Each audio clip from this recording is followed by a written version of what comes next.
കനത്ത മഴയിലും മക്ക ഹറമിൽ നിറഞ്ഞു കവിഞ്ഞ വിശ്വാസികൾ.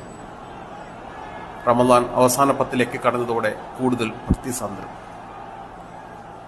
റമദാൻ അവസാന പത്തിലേക്ക് കടന്നതോടെ കൂടുതൽ ഭക്തിസാന്ദ്രമായ മക്കയിൽ വിശ്വാസികളുടെ സന്തോഷം ഇരട്ടിപ്പിച്ചു മഴ. വ്യാഴാഴ്ച രാവിലെ മുതൽ മസ്ജിദുൽ ഹറാം ഉൾപ്പെടെ മക്കയുടെ വിവിധ ഭാഗങ്ങളിൽ ശക്തമായ മഴയാണ് പെയ്യുന്നത്. സൗദിയുടെ വിവിധ പ്രദേശങ്ങളിൽ മഴയുണ്ടാകുമെന്ന് കാലാവസ്ഥാ നിരീക്ഷണ കേന്ദ്രം മുന്നറിയിപ്പ് നൽകിയിരുന്നു. അതിനോടൊപ്പം റമദാനിലെ ജനത്തിരക്ക് കൂടി കണക്കിലെടുത്ത് ആവശ്യമായ മുൻകരുതൽ ഹറം അതോറിറ്റി സ്വീകരിച്ചിരുന്നു. റമദാൻ 20-ാം ദിനപുലരിയിൽ ലഭിച്ച മഴ സന്ദർശകർക്കും തീർത്ഥാടകർക്കും സവിശേഷമായ അനുഭൂതി സമ്മാനിച്ചു. അവർ സന്തോഷം പ്രകടിപ്പിക്കുന്നത് കാണാമായിരുന്നു. മൊബൈൽ ഫോണുകളിൽ മസ്ജിദുൽ ഹറാമിലെ മഴക്കാഴ്ചകൾ പകർത്തി ഫോട്ടോകളും വീഡിയോകളുമായി സമൂഹ മാധ്യമങ്ങളിൽ പങ്കുവച്ചു. ഉന്മേഷദായകവും ഊർജ്ജസ്വലവുമായ പ്രഭാത സമയങ്ങളിൽ മഴ, റമദാൻ, വിശുദ്ധ പള്ളി എന്നീ 3 അനുഗ്രഹങ്ങളുടെ സംഗമത്തിൽ വിശ്വാസികൾ സംതൃപ്തി.